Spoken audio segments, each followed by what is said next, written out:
Hello guys, welcome to Triple E Solutions. இந்த வீடியோவில் நாம் எதை பற்றி பார்க்க போகிறோம்னா சர்க்யூட் தியரியிலிருந்து ஒரு 6 ப்ராப்ளம்ஸ் பார்க்கலாம். ஸோ டிஎன்இபி, டான்செட் அப்புறம் டிஆர்பி ப்ரிப்பேர் பண்ணுறவங்களுக்குலாம் சர்க்யூட் தியரியிலேருந்து நிறைய கொஸ்டின்ஸ் வரும். ஸோ அதுக்கேற்ற மாதிரி நம்ம ப்ரிப்பேர் பண்ணிக்க வேண்டும். So move on to the topic. First question பார்க்கலாம். ஸோ ஃபர்ஸ்ட் கொஸ்டின் என்ன கொடுத்துருக்காங்கன்னா, in figure the value of R is. So ஒரு சர்க்யூட் டயக்ராம் கொடுத்துட்டு ஆரோட வேல்யூ என்னன்னு கேட்குறாங்க. ஸோ இந்த சர்க்யூட் டயக்ராம் பார்த்தீங்கன்னா ஃபஸ்ட்டு கிவன் என்னென்னு பாருங்கள். ஃபஸ்ட்டு கிவன் வந்து 100 volts கொடுத்துட்டாங்க, அப்புறம் 8 amps கொடுத்துட்டாங்க, அப்புறம் ஒரு பிரான்ச்சில் ஒரு 2 ரெசிஸ்டர் வேல்யூ கொடுத்துட்டாங்க, அப்புறம் நம்மளுக்கு ஒரு ரெசிஸ்டரோட வேல்யூ கண்டுபிடிக்க சொல்கிறாங்க. ஸோ இதை பார்த்தா நார்மலான ஒரு பிரான்ச்சு தான், ஒரு பேரல் காம்பினேஷனோட. ஸோ இது நார்மலாக நம்ம V is equal to IR formula apply பண்ணி ஈஸியாக கண்டுபிடிக்கலாம். நம்மளுக்கு கிவன் வந்து V வந்து 100 volts, I வந்து 8 amps. இங்கே ரெசிஸ்டர் வந்து என்ன காம்பினேஷனில் இருக்குன்னா R ப்ளஸ் இந்த ரெசிஸ்டர் வந்து இந்த பிரான்ச்சுக்கு வந்து சீரீஸாக இருக்குது, அதாவது இந்த பேரலல் பிரான்ச்சுக்கு வந்து சீரீஸாக இருக்குது. ஸோ அப்போ R plus parallel branch of 10, அந்த 10 ohm ரெசிஸ்டர்ஸ். ஸோ ஃபஸ்ட்டு நம்ம என்ன பண்ண போகிறோம்னா, இந்த பேரலல் பிரான்ச்சை ஈக்குவலன்ட் ரெசிஸ்டன்ஸ் கண்டுபிடிச்சிட்டு அதுக்கப்புறம் அந்த ஈக்குவலன்ட் ரெசிஸ்டன்ஸை இந்த சீரீஸ் ரெசிஸ்டன்ஸோட ஆட் பண்ணி அப்புறம் அந்த ஃபார்முலாவில் அப்ளை பண்ணி ஈஸியாக கண்டுபிடிக்கலாம். ஃபஸ்ட்டு இந்த பேரலல் பிரான்ச்சுக்கு ஈக்குவலன்ட் ரெசிஸ்டன்ஸ் கண்டுபிடிப்போம். So R equivalent equal to இந்த 2 ரெசிஸ்டரும் பேரலில் இருக்கலாம்னா 10 × 10 டிவைடட் பை 10 + 10. ஸோ இதுக்கு நம்மளுக்கு வந்து 5 ohms கிடைக்கும். 5 ohms கிடைக்குமா? ஸோ இப்போ இந்த 5 ohms கொண்டு போய் இந்த ஈக்குவேஷனில் அப்ளை பண்ணலாம். So 100 = 8 × R + 5. ஸோ இதை நம்ம சிம்பிளிஃபை பண்ணோம்னா 100 / 8 - 5 = Rன்னு வரும். ஸோ இதை சால்வ் பண்ணால் ஆரோட வேல்யூ = 7.5 ohms வரும். ஸோ 7.5 ohms தான் இதுக்கான ஆன்சர். ஸோ நெக்ஸ்ட் கொஸ்டின் பார்க்கலாம். நெக்ஸ்ட் கொஸ்டின் என்ன சொல்கிறாங்கன்னா, how much energy is stored by a 100 mH inductor with a current of 1 amps. So என்ன கேட்குறாங்கன்னா, எனர்ஜி கேட்குறாங்க. எதோட எனர்ஜி கேட்குறாங்க? இண்டக்டரோட எனர்ஜி கேட்குறாங்க. ஸோ இண்டக்டரோட எனர்ஜி ஃபார்முலா என்னன்னா E = ½ LI². ஸோ இந்த ஃபார்முலாவில் அப்ளை பண்ணுறதுக்கு கிவன் டேர்ம்ஸ் எல்லாம் கொடுத்துருக்காங்களா நம்ம செக் பண்ணால், L வேல்யூ அதாவது இண்டக்டன்ஸ் வேல்யூ 100 mH கொடுத்தாச்சு, I வந்து 1 amps கரண்ட்னு சொல்லியாச்சு. ஸோ இது சிம்பிளான ஒரு கொஸ்டின் தான், டேரெக்டாக நம்ம அப்ளை பண்ணி ஆன்சர் கண்டுபிடிக்க வேண்டியதுதான். L வந்து 100 mH, I வந்து 1 amps². ஸோ இதை சால்வ் பண்ணால் 0.05 ஜூல்ஸ் நம்மளுக்கு கிடைக்கும். ஸோ இதுக்கு வந்து ஆன்சர், இந்த எனர்ஜியோட வேல்யூ வந்து 0.05 ஜூல்ஸ். ஸோ நெக்ஸ்ட் கொஸ்டினில் என்ன கேட்குறாங்கன்னா, த effective resistance between A and B is அப்படின்னு சொல்லிட்டு ஒரு சர்க்யூட் டயக்ராம் கொடுத்துருக்காங்க. ஸோ இந்த சர்க்யூட் டயக்ராமை நம்ம கன்வென்ஷனுக்காக ஈஸியாக சால்வ் பண்ணுறதுக்காக நான் இந்த மாதிரி ரீட்ரா பண்ணிக்கிறேன். ஸோ இப்படி ரீட்ரா பண்ணுறதுனால எனக்கு என்ன தெரியுதுன்னா, இந்த 1 ohmஸும் இந்த 2 ohmஸும் சீரீஸாக இருக்குது, அதே மாதிரி இந்த 1 ohmஸும் இந்த 2 ohmஸும் சீரீஸாக இருக்குது. ஸோ எனக்கு சீரீஸாக இருந்தால் நம்ம வந்து ரெசிஸ்டன்ஸ் ஆட் பண்ணிக்கலாமா? ஸோ அதனால் நான் அந்த டயக்ராம் எப்படி ரீட்ரா பண்ணியிருக்கேன், இந்த 1 ohmஸையும் 2 ohmஸையும் ஆட் பண்ணி 3 ohmஸ்ன்னு எழுதிக்கிட்டேன். அதே மாதிரி இந்த 1 ohmஸையும் 2 ohmஸையும் ஆட் பண்ணி 3 ohmஸ்ன்னு எழுதிக்கிட்டேன். இப்போ இந்த சர்க்யூட் டயக்ராம்ல இருந்து நம்மளுக்கு என்ன தெரியுது, இந்த 3 ரெசிஸ்டருமே பேரலாக இருக்குன்னு தெரியுது. ஸோ அதுவும் இல்லாமல் இதில் இன்னொரு விஷயம் என்னென்னா, இந்த 3 ரெசிஸ்டரோட வேல்யூவும் ஈக்குவலாக இருக்குது. ஸோ இந்த மாதிரி பேரலாக இருக்கிற ரெசிஸ்டன்ஸ் வேல்யூ ஈக்குவலாக இருந்தால் நம்ம R ஈக்குவலண்ட் ரொம்ப சிம்பிளாக கண்டுபிடிச்சிடலாம். R ஈக்குவலண்ட் எப்படின்னா, resistance value divided by number of resistor. இது எப்போ அப்ளிகபிள்னா, only if the resistance 3 resistance value ஈக்குவலாக இருந்தால் மட்டும்தான் உங்களால் இந்த இதை அப்ளை பண்ண முடியும். இது இங்கே சப்போஸ் இங்கே 4 ohms இங்கே 5 ohms இருந்துச்சுன்னா இதை நீங்கள் அப்ளை பண்ண முடியாது, இந்த ஃபார்முலா அப்ளை பண்ண முடியாது. ஸோ இங்கே resistance value 3, number of resistor 1 2 3, so 3, so equal to 1 ohms. 1 ohms தான் இந்த கொஸ்டினுக்கு answer. Equivalent resistance between A and B is 1 ohms. So move on to next question. So இந்த கொஸ்டின் என்ன சொல்கிறாங்கன்னா 2 6 volt 2 ohms batteries are connected in series aiding. This combination can be replaced by a single equivalent current generator and parallel resistance of. So இந்த கொஸ்டின்லேருந்து என்ன சொல்ல வர்றாங்கன்னா ஒரு 2 பேட்டரிஸை series aiding மெத்தடில் add பண்ணுறாங்க. Add பண்ணிட்டு அதை அந்த 2 இதையுமே ஒரு சிங்கிள் கரண்ட் ஜென்ரேட்டராகவும் ஒரு பேரலல் ரெசிஸ்டன்ஸாகவும் ரீப்ளேஸ் பண்ண போகிறோன்றாங்க. ஸோ ஃபஸ்ட்டு வந்து இது ஆக்சுவலாக என்ன சொல்ல வராங்கன்னா ஒரு வோல்டேஜ் சோர்ஸ்லேருந்து என் கரண்ட் சோர்ஸாக மாற்றுங்க, அதை தான் சொல்ல வராங்க. கரண்ட் சோர்ஸாக சேஞ்ச் பண்ண சொல்கிறாங்க. அதில் ஒரு சின்ன ஒரு ட்ரிக்ஸ் இருக்குது. இப்போ என்னென்னா நீங்கள் இப்போ 6 volts 2 ohm பேட்டரிஸ்ன்னு இருக்குல்ல, இப்போ ஃபஸ்ட்டு வந்து ஒரு வோல்டேஜ் சோர்ஸை ட்ரா பண்ணுங்க. இது வந்து 6 volt 2 ohms. இப்போ அதே மாதிரி இன்னொன்று வந்து சீரீஸில் ட்ரா பண்ணுங்க.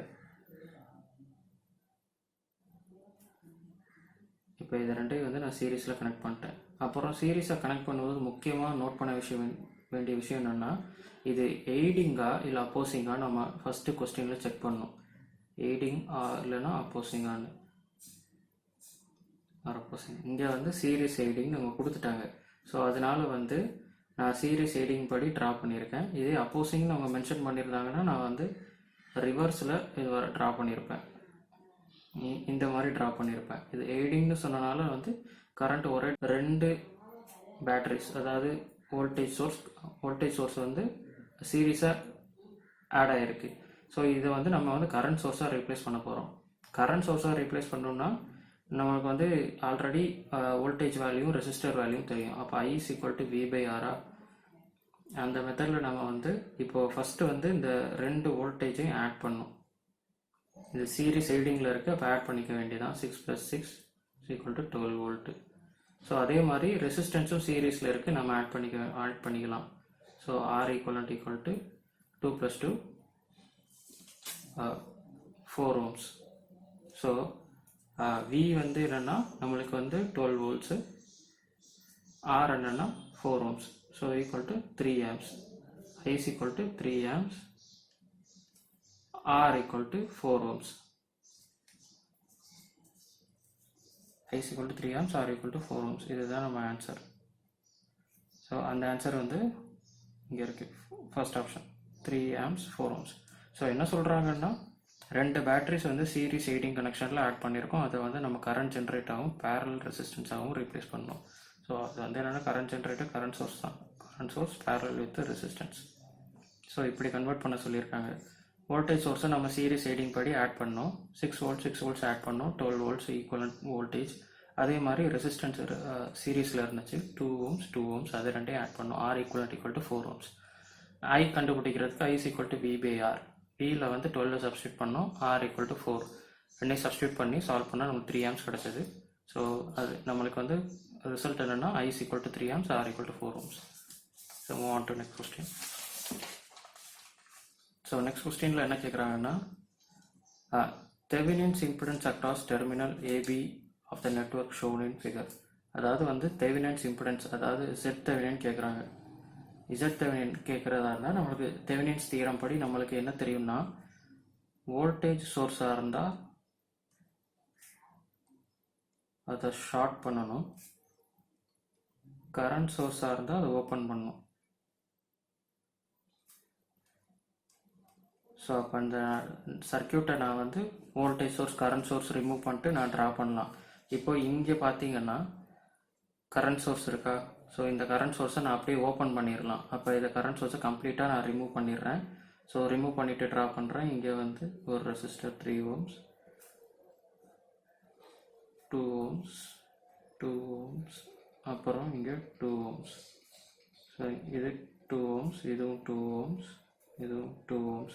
இங்கே இந்த கனெக்ஷன் பிட்வீனில் ஒரு வோல்டேஜ் சோர்ஸ் இருக்கா? ஸோ வோல்டேஜ் சோர்ஸ்னால் தெவினின்ஸ் தியரம் படி ஷார்ட் பண்ணணுமா? அப்போ நான் அதை கம்ப்ளீட்டாக ஷார்ட் பண்ணிட்டேன். அப்புறம் டெர்மினல் எடுக்கிறேன். இது A டெர்மினல், இது வந்து B டெர்மினல். ஸோ இந்த டயக்ராம் வந்து நான் என்னோட கன்வீனியன்ட்டுக்காக நான் ரீட்ரா பண்ணிக்கிறேன். எப்படி ரீட்ரா பண்ணுறேன்னா 3 2 நடுவில் வர ஷார்ட்டு 3 2.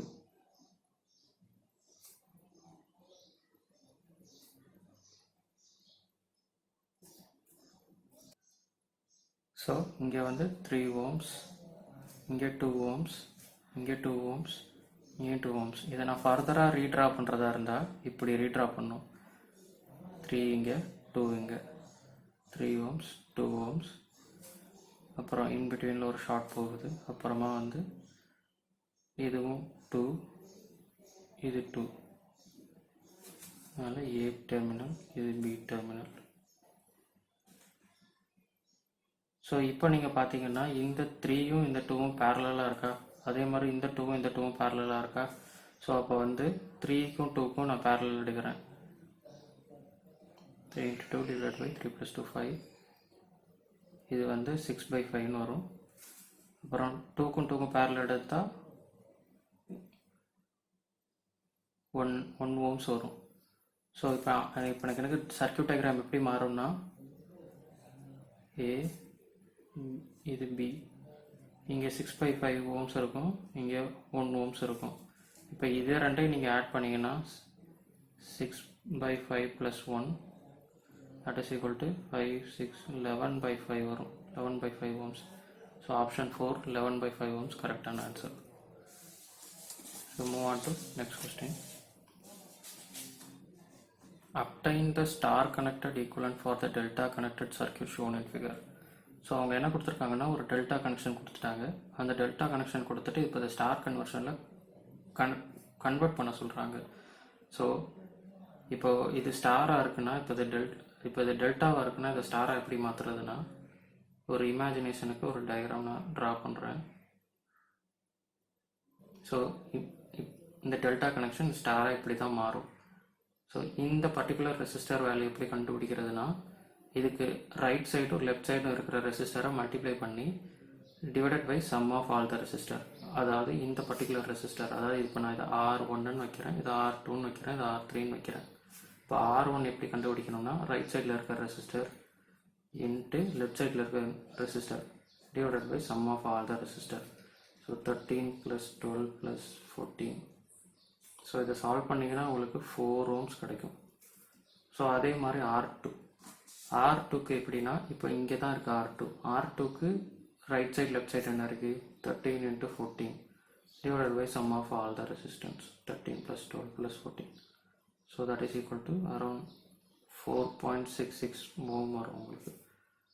ஸோ R3 எப்படி பார்க்குறீங்கன்னா அதே மாதிரி தான் ரைட் சைடு லெஃப்ட் சைடு என்ன இருக்குது 14 × 12 divided by sum of all the resistance. So இதை நீங்கள் சால்வ் பண்ணிங்கன்னா வரும் 4.307 கிட்ட வரும் உங்களுக்கு. அப்ராக்ஸாக 2 டெசிமல் பிளேஸ் எடுத்திங்கன்னா 4.31 ohms. ஸோ இதோட ஆன்சர் எங்கே இருக்குதுன்னு பார்த்தீங்கன்னா ஆப்ஷன் 2ல் இருக்குது. ஸோ இதுக்கு அதுதான் கரெக்டான answer. So that's it guys. இதோட கண்டினியூஷன் நெக்ஸ்ட் வீடியோவில் நான் அப்லோட் பண்ணுறேன். தேங்க்ஸ் ஃபார் வாட்சிங். இந்த வீடியோ உங்களுக்கு பிடிச்சிருந்தா லைக் பண்ணுங்கள், ஷேர் பண்ணுங்கள், சப்ஸ்கிரைப் பண்ணுங்கள். எனி ஒப்பீனியன்ஸ் எதுவும் இருந்துச்சுன்னா நீங்கள் கமெண்ட்டில் சொல்லுங்கள். Keep supporting. Thanks for watching.